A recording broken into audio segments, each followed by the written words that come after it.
അങ്ങനെ നമ്മൾ ശബരിമലയിലേക്ക് പോയിക്കൊണ്ടിരിക്കുക. റോഡിൻ്റെ രണ്ട് സൈഡും നല്ല കാടാണ്. ആന, കാട്ടുപോത്ത്, പുലി ഇതിനൊന്നും കാണരുതേ എന്നുള്ള പ്രാർത്ഥനയോടുകൂടിയാണ് ഞാൻ വണ്ടിയിലിരിക്കുന്നത്. എനിക്ക് നല്ല പേടിയാണ്. ഇപ്പം നമ്മൾ എത്തിയിരിക്കുന്നത് എരുമേലിയിലാണ്. എരുമേലി എത്തിയപ്പോൾ നല്ല രസം കേട്ടോ. അവിടെ എന്താ വേറെ ഒരു ലോകത്ത് എത്തിച്ചെന്ന മാതിരി. എരുമേലിയിൽ എത്തിക്കഴിഞ്ഞപ്പോൾ ആ ഒരു പാട്ടും കൊട്ടും പേട്ടതുള്ളുന്ന ഒരു ബഹളവും ഒക്കെ കൂടിയായിട്ട് ആ കാടിൻ്റെ ഒത്ത സൈലൻ്റായിട്ട് നമ്മൾ വന്നിട്ട് പിന്നെ ഒരു ഭയങ്കര ശബ്ദത്തിലേക്ക് എത്തിപ്പെടുമ്പോൾ ഉണ്ടാകുന്ന ഒരു ഇതുണ്ട്. നല്ല രസം എന്ന് പറഞ്ഞാൽ അത് നിങ്ങൾ എരുമേലിയിൽ വന്നേ അത് മനസ്സിലാക്കാൻ പറ്റുള്ളൂ. ചില കാര്യങ്ങൾ നമ്മൾ എത്ര എക്സ്പ്രസ് ചെയ്താലും അത് മനസ്സിലാക്കണമെങ്കിൽ അത് കണ്ട് തന്നെ നമ്മൾ ഫീൽ ചെയ്യണം. ഇതാണ് വാവര് പള്ളി കേട്ടോ. കഥകളിൽ കേട്ട വാവര് പള്ളിയും ശാസ്താവിൻ്റെ അമ്പലവും പേട്ടതുള്ളലും ഒക്കെ എനിക്ക് നേരിട്ട് കാണാൻ സാധിച്ചതിൽ ഞാൻ വളരെ സന്തോഷവതിയാണ്. മനസ്സിൽ ഭക്തിയും അതിലേറെ എന്താ പറയുക, ഓരോ കഥകൾ നേരിട്ട് കാണാനുള്ള ആ ഒരു നമ്മുടെ ഒരു ഉള്ളിലുള്ള എക്സൈറ്റ്മെൻ്റ് ഉണ്ടല്ലോ, അതാണ് എനിക്ക് ഓരോ കാഴ്ചകളും തന്നുകൊണ്ടിരുന്നത്. കുഞ്ഞുനാൾ തൊട്ട് കേട്ട കഥകളൊക്കെ ഞാനിങ്ങനെ നേരിട്ട് കാണുമ്പോൾ ഇത് എന്നെല്ലാം മനസ്സിലിങ്ങനെ പറഞ്ഞുകൊണ്ടിരിക്കുകയാണ്. സത്യം പറഞ്ഞാൽ എനിക്ക് വളരെ സന്തോഷമായി. ഇതുവരെ മനസ്സിൽ നിറച്ച പേടി മാറി, എല്ലാം മാറി.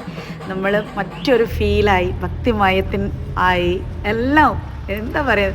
നിങ്ങളെല്ലാവരും വരണം കേട്ടോ. ഇവിടെ താമസിക്കാൻ റൂമും ഒക്കെ ഉണ്ട്. ഇനി നമ്മൾ ഇവിടുന്ന് പേട്ടയൊക്കെ തുള്ളി നേരെ പമ്പയിലേക്ക് പോവുക കേട്ടോ. പേട്ടത്തുള്ളലിൻ്റെ ബഹളമൊക്കെ കഴിഞ്ഞ് വീണ്ടും നമ്മൾ കാടിൻ്റെ നിശബ്ദതകളിലേക്ക് പോയിക്കൊണ്ടിരിക്കുകയാണ്. എനിക്ക് വീണ്ടും പേടിയായി തുടങ്ങി.